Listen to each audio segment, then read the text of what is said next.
That's not even the case. It's not that we're doing anything to ourselves. It's that who we're being is relating to what's happening in a way where it's affecting you personally, right? It's a matter of who we're being. And for most of humanity, most of humanity has no option other than to be a person. And so you're just doing the best you can as a person, and being a person and doing the best you can as a person results in having strategies or trying to figure it out, trying to do it better. Don't let things bother you. Build barriers, set up boundaries, build barriers, stay away from people that are negative, and so forth and so on. But that's like the space in this room, setting up a barrier, setting up barriers to cordon off. Only certain people can be in this part of the room. Only certain people can be in that part of the room. But the space in this room doesn't do that. It doesn't do that. It doesn't have any reaction. It doesn't do anything. And no matter what happens in this room, it stays the same. It's just completely allowing everything to be as it is.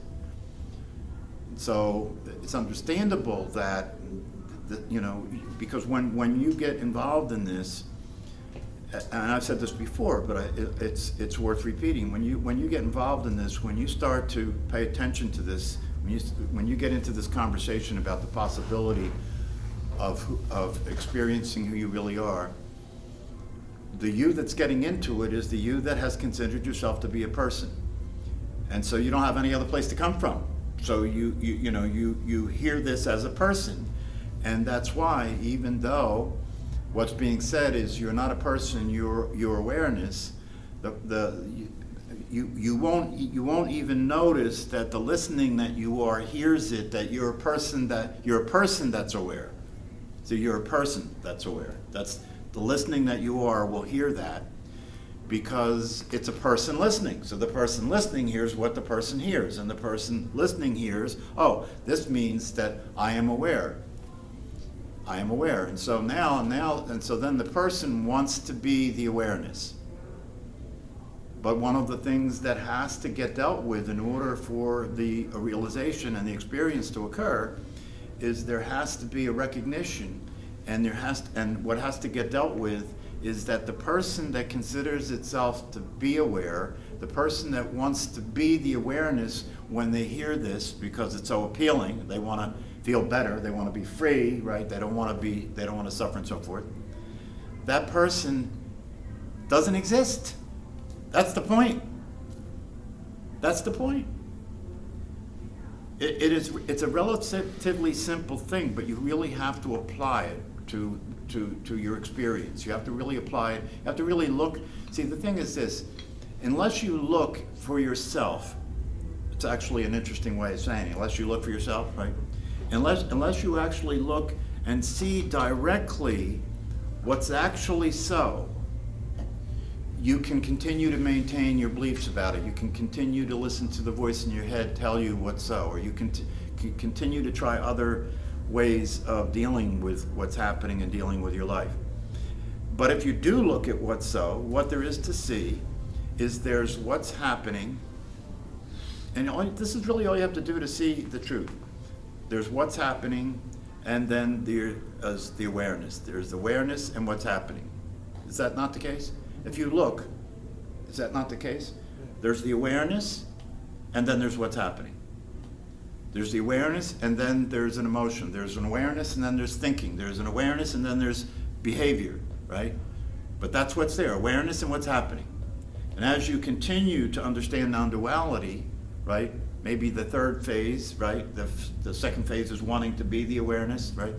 The third, after the realization that you are the awareness, the next phase is the recognition that that's all there is. That's non-duality, that's all there is. And so what collapses is what's happening in awareness becomes one thing. The awareness of what's happening is what's happening. You can get to a place where if you stay on course, if you fulfill the realization and the possibility, what you come to experience directly is that you are what's happening. You are consciousness, and what's happening in consciousness is consciousness. Therefore, if life is happening in consciousness, you are life. So that's far-fetched, right? But that can be actually recognized. It can be actually recognized. But to go back to what I was saying before, there's awareness and what's happening in awareness.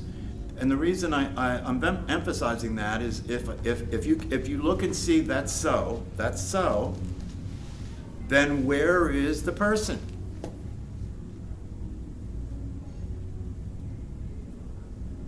You can't find the person. The only place the person exists is as a thought. That's it. And a thought is a thought. It's not a person. The way it occurs to people, especially after you go through the conditioning that we go through, is a person is a real thing, right? A person is a body. A person is a personality, right? It's a real thing. And we live as a person. Do you understand? You're living as if you're something that doesn't exist. That's the problem. That's why your feelings get hurt, because you take it personally. Right? Your feelings get hurt because you take things personally, because you consider yourself to be a person. And so it's not just what's happening and awareness, it's what's happening to me. That's the pain. That's the suffering. It's happening to me. It's not just life happening, it's happening to me. And I take it personally, and it's upsetting. Right? It's upsetting because it's not the way I want it to be. I don't want to feel bad. I don't want to feel rejected. I don't want to feel alone. I don't want to get old. I don't want to get sick. I don't want to die. That's all personal, right? You're taking it all personal. Yeah. So you see, when you see the truth, you see there is no such thing as a person. Now here's the thing. You can see that there's no such thing as a person. I mean, if you just look at your experience, the way I suggested you look at your experience, and you allow yourself to really look and see, is there a person? And I say, other than the idea of there being a person, there's no person to be found, right? Hold on. And if that's the case, right? If that's the case, and you can accept that so, and you can accept that the awareness is there, it's actual. You see what I'm saying? The awareness is not a thought. The awareness is not a thought. The awareness is actual. It's actually there. It's actually an experience. It's not an idea, it's not a belief, it's not a thought, it's actually there. That's what's real. Something that's real is actually there. Something that's real is consistent. It's not, it doesn't come and go, right? That's an appearance, right? That's the definition of appearance. Something that happens and comes and goes. It appears, it disappears, right? Awareness is actual and it is consistent. It never comes and goes. It's always the same, exactly the same. And that's why we call it the truth. It's true because it stays true. It's true because it's always the same. It's reliable. It's consistent. And I was thinking of this when we were doing the contemplation, you know, that we are so used to the idea that if something is there, then I should be able to see it, right? And obviously this is not a form or a shape, and so you're not seeing it, right? And I actually say in the contemplation, you know, if it has no form and it has no shape, how can you see it? And when I heard myself saying that, I realized that seeing is not the right word, because you're not seeing it, right? You're not seeing it. If you were seeing it, it would have to appear as a thing that you could see, a form. It would have to take a form, right? And so I think a lot of times the way the mind processes this is that, well, I can't see it, so that's why I doubt it. Seeing is believing, right? It's that kind of thing. And I heard a teacher talking about this the other day, and he said, if you attempt to see what you are, it's like checking to see if the refrigerator light goes out when the door's shut. It's like that, you know what I mean? Because you're seeing from it. You understand? You're seeing from it, so you can never see it. So it's just like the refrigerator door. You know, when you open it, the light's on, and you're trying to catch the light go off. You can't catch it, right? It's the same kind of thing. You can't see what's seeing. And so it's not something you see. Well, then what's the word mean when you say, can you see it, when you're doing the contemplation? It's really more about, can you maybe feel it, maybe sense it? It's more like that, because you're not seeing it. You're not. Well, perception lends itself to the idea of sight. Do you know what I mean? You're seeing something. But it's more like a... Experience? Experience it, yeah, experience it. But in this case, you see, in this case, It's not, you have to make the leap from experiencing it to being the experience. You are the experience you're experiencing. That's why I say in the contemplation, you know, you see who you are because you're being it. The being of it is a felt experience. The being of it is an experience, and so it's self-knowledge. It's actually not seeing it. It's actually to really make a fine point about it. It's not even experiencing it, because the word experience indicates that there's an experiencer of the experience. But in the case of what we are, there's not two. There's no experiencer and experience. It's just the experience. You could say there's an awareness of it happening like that. There's kind of an awareness of it happening. But this is important because when you do the contemplation, this is the place where you can recognize the opportunity to have a conviction. Because given what we're talking about, right, if you're not convinced of this so that you can put that aside and no longer be, trying to get convinced, then you can't go forward. You can't go forward because the mind is going to use any doubt that you have to keep questioning it. Do you understand? That's why what happens a lot of times is people, there are people who've come to this class for a long time, and yet when they ask a question, they're doubting what we're talking about. And when I hear that, it's like, wait a minute. If you're doubting, what do you have to do to get through that? You know what I mean? What do you have to get past the doubting of it? And the only way you can get past the doubting of it is to allow yourself to use the opportunity, because obviously it must be possible for you to experience the truth. If it wasn't possible for you to experience the truth, the only possibility would be for you to believe it, right? If you couldn't experience it, right, then the only possibility would be for you. That's the way most religions operate, isn't it? In Christianity, you have to have faith. Why do you have to have faith? Well, you have to have faith that it's true because you're not actually experiencing it to be true, right? You have to have faith that it's true, right? Except for Thomas. Well, yeah.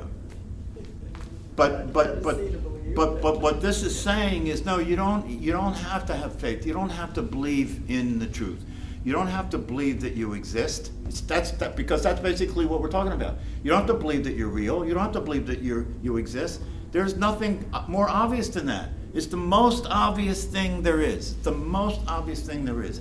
Anything else you could question, but you can't question the experience of your own awareness. Can you? How are you going to question the experience of your own awareness? It's direct. It's immediate. There's nothing to believe in. It's happening. It's happening. Because your orientation is completely to the body. Completely to the body. An example of how true this is if I ask you to remember a time in your past. Do that. Remember a time in your past, right? What do you see in your memory? You see a body, don't you? That's how oriented you are to a body, right? That the mind has you as a body. And so if you think of yourself, you think of an image of yourself as a body. That's how oriented we are to being a body. And that's why the whole idea is, because your question is a reasonable question, it's a good question, right? If the body, if the awareness is located in the body, and if we identify ourselves as a body, even though you can look and see that that's not true, it may be so that we live as if we are a body, right? But if you look and examine it closely in the same way that I talked about the awareness and what's happening, you can see your body, yes? You can see your body. You can feel your body, the interior of it, right? You can actually experience being aware of your entire body at one time, can't you?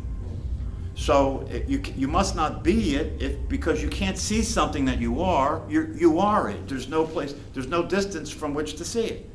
But you are seeing your body. So obviously, where are you located if you're seeing your body? Now, a lot of people would say, well, it seems that I'm located here behind my eyeballs, right? Well, but somebody who's blind doesn't see awareness that way, right? You would think, oh, it seems like I'm behind my eyeballs because that's where it looks like I'm looking from. But if you were blind, that's not your orientation. Now a blind person says, it seems like everything's appearing here. So that right away tells you it's all a matter of identifying where you're at as awareness by localizing your identity, right? You're localizing your identity, right? So, and there are people who have had experiences in which their perception was outside the body. That's in the literature, right? That's in the literature. That happens. So there's evidence that indicates that the awareness is not dependent upon the body. So it goes back to what I was saying before. If when we do the contemplation, you're not seeing or you're not sensing or you're not experiencing the experience of the isness, the consciousness, or the awareness, the only way that could be possible is that you're referring to the answers to the questions by from the mind, like what the voice in your head says the answer is. But that's not gonna solve anything. You have to actually look and see what's the case, what's actually there. And when I say you have to look and see what's there, I'm speaking to who you consider yourself to be, because that's where you're always starting from. That's where you're always operating from in relationship to all this, right? But that's why in the end of the contemplation it says, well, if the you that sees who you are is not different from what you see, if there's no distance between you and the isness or the consciousness, then it must be that must be you. It must be you. That's the saying that St. Francis of Assisi said, what you're looking for is what's looking. That's the same thing as saying if there's no distance between you and what you see, you must be it. It must be you. What you're looking for is what's looking. So there is a matter of getting to a place where you are no longer trying to figure it out, or no longer trying to understand it, or no longer trying to convince your mind that it's true.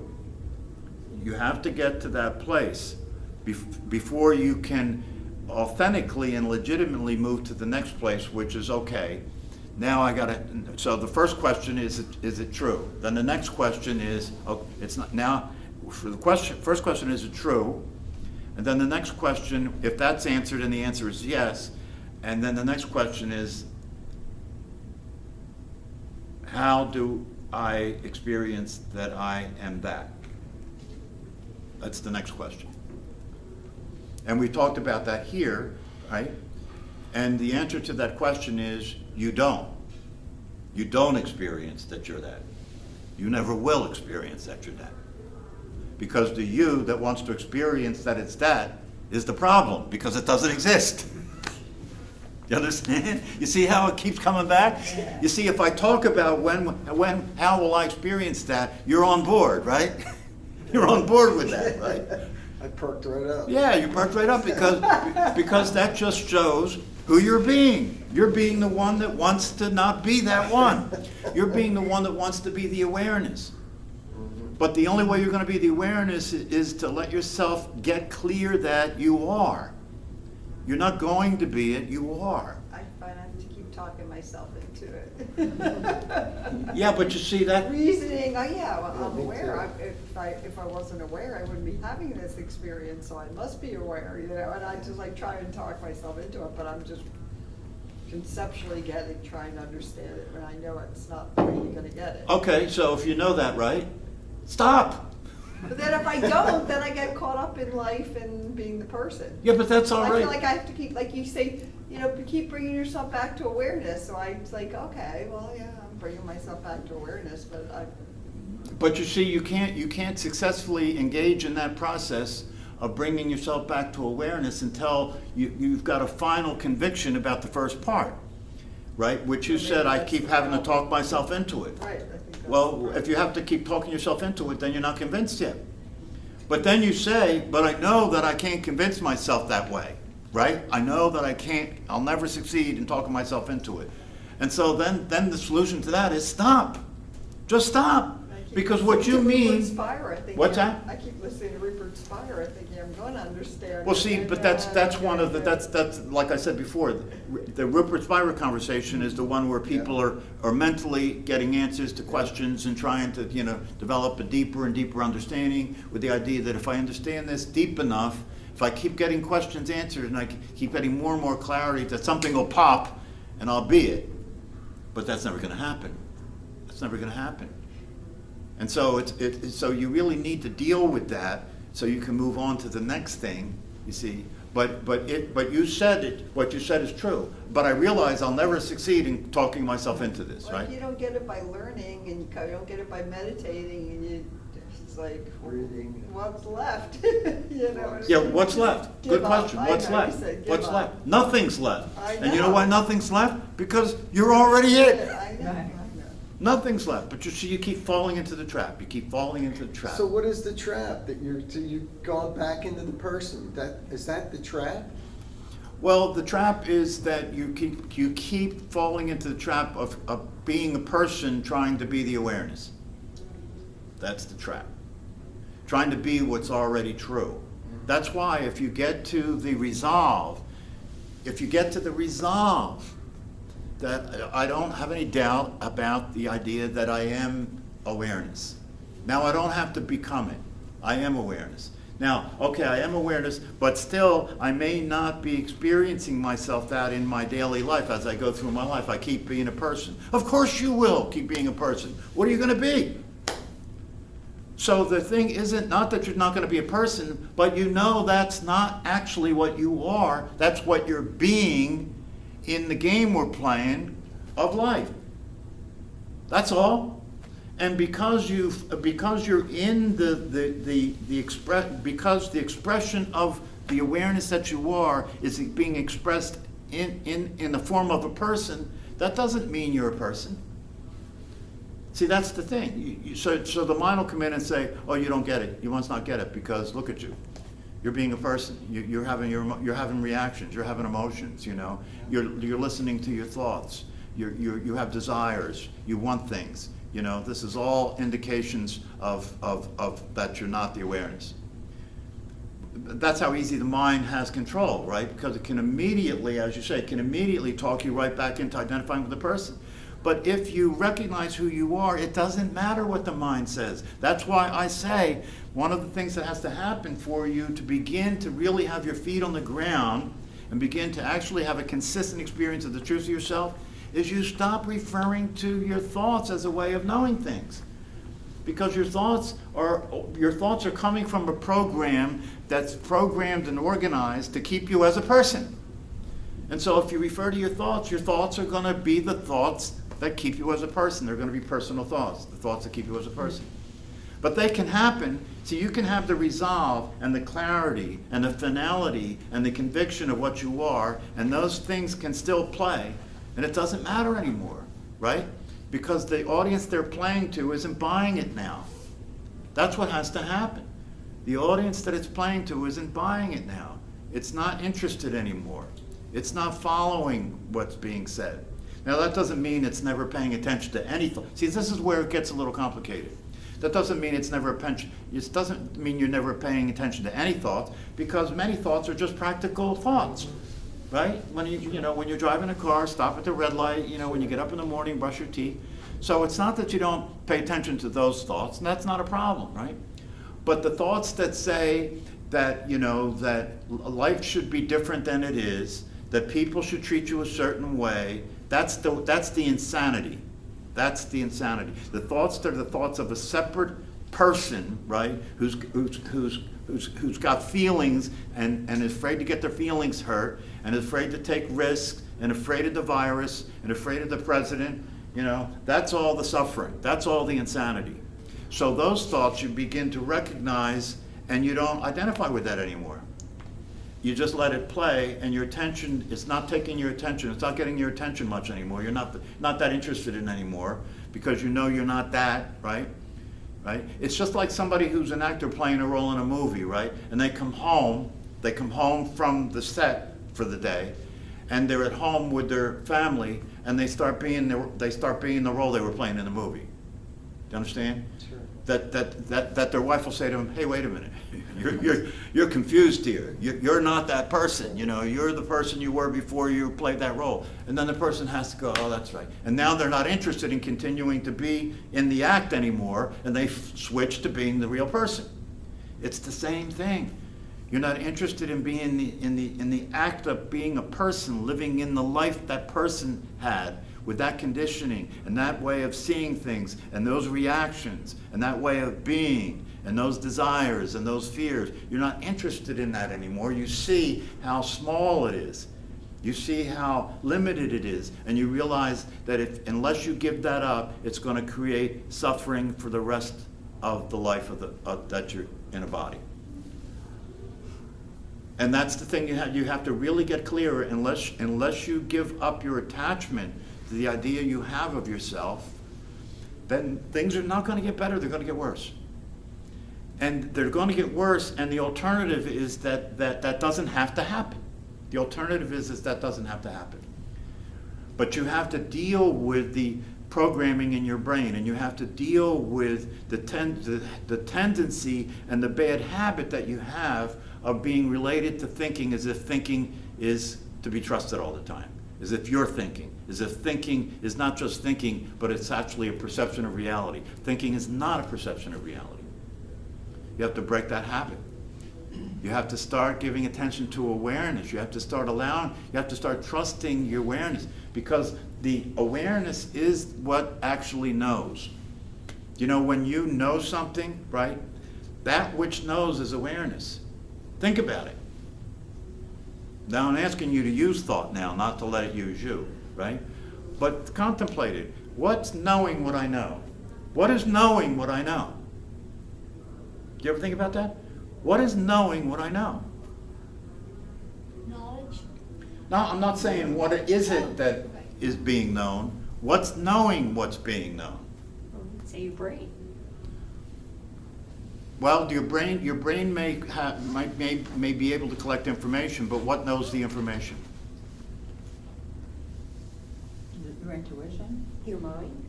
What knows the intuition? the awareness. Yeah, it's got to be, right? Yeah. That's the knowing. That's the knowing. But we never give any attention or contemplate what is it that's knowing what's being known. Could be our memory. A memory is just information collected. You could put it on a hard drive and play it back. It's the same thing, right? But knowing that information, a computer can't do that. The only knowing that's possible is that which is the awareness is knowing. And it's always knowing. It's always been knowing. You never knew anything. You never knew who you think you are never knew anything. It was in the background doing the knowing all the time, and you were taking credit.